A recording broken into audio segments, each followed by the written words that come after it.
ഇന്ദു വേഗം മാടി.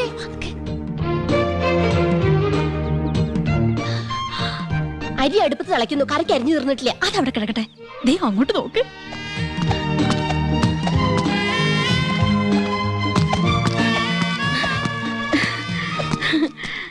യോ ദേ യമുന എന്നെ നോക്കി ചിരിക്കുന്നു. നിന്നെ മാത്രമല്ല എല്ലാരും നോക്കി വച്ചിരിക്കുന്നു. ഹായ്. അയ്യോ യമുന നമ്മളെ നോക്കി കൈ വീശുന്നു. ഹായ്, എന്നെ തെരിയുമാ? എന്നെ അറിയുമോ? എടി അരിയുമോന്ന്. കത്തി താഴെയിടും, കത്തി താഴെയിടും. ഇല്ല, അറിയില്ല. Do you know me? അറിയുമോന്നാ ചോദിക്കണേ. അറിയും, നന്നായിട്ട് അറിയും. അയ്യോ സിസ്റ്റേഴ്സ്, മനസ്സിലായില്ലേ? നമ്മള് സിസ്റ്റേഴ്സ് നേഴ്സുമാരാണെന്ന് ചോദിച്ചത്. ഓടി, നമ്മളെ സഹോദരിമാരാണെന്നാ ചോദിച്ചേ. അല്ല, ജ്യേഷ്ഠാനിയന്മാരുടെ ഭാര്യമാരാ. നൈസ്.